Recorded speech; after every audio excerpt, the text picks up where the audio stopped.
ನಮಗೆಲ್ಲ ಏನು ಸಮಸ್ಯೆ ಆಯಿತು ಅಂದರೆ ನಾವು 1ನೇ ಕ್ಲಾಸಿಂದ 10ನೇ ಕ್ಲಾಸ್ವರೆಗೂ ಕನ್ನಡ ಮೀಡಿಯಮಲ್ಲಿ ಓದ್ಬಿಟ್ಟು ಕನ್ನಡ ಮೀಡಿಯಮಲ್ಲಿ ಓದ್ಬಿಟ್ಟು ಫಸ್ಟ್ PUCಗೆ PCMB ತೊಗೊಂಡು ಸೈನ್ಸ್ ಜಾಯ್ನ್ ಆದವು. ಅಲ್ಲಿ ಹೋಗಿ ಕ್ಲಾಸಲ್ಲಿ ಕೂತ್ಕೊಂಡು ಪಾಠ ಕೇಳಿದ್ರೆ ನಮಗೆ ತಾರೆ ಜಮೀನ್ ಪರ್ ಮೂವಿಲಿ ಹುಡುಗನ ಕತೆ ಆಗುತ್ತಲ್ಲ, ಬರೀ ನಕ್ಷತ್ರಗಳು ಕಾಣಿಸ್ತಾ ಇತ್ತು ನಮಗೆ. ಆ ಮ್ಯಾಥ್ಸಲ್ಲಿ cos theta, sine theta, binomial theorem ಕೇಳ್ಬಿಟ್ಟು ನಮ್ಗೆ ಗಾಬರಿ ಆಗ್ತಾ ಇತ್ತು.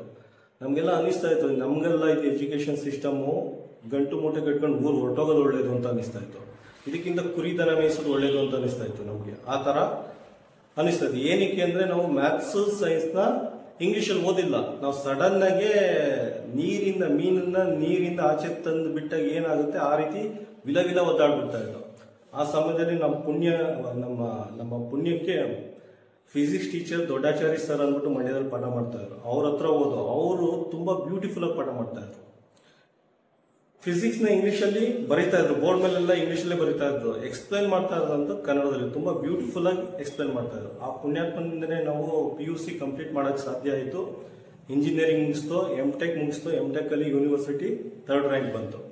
ಇನ್ ಕೇಸ್ ನಮ್ಗೇನಾದರೂ ಪುಣ್ಯಾತ್ಮ ಸಿಗ್ಲಿಲ್ಲ ಅಂದರೆ ನಾವು ಅದು ಸಣ್ಣ ಪುಟ್ಟ ಯಾವುದೋ ಒಂದು ಡಿಗ್ರಿ ಕಂಪ್ಲೀಟ್ ಮಾಡ್ಕೊಂಡು ವಾಪಸ್ ಊರಲ್ಲಿ ಹೋಗ್ಬಿಟ್ಟು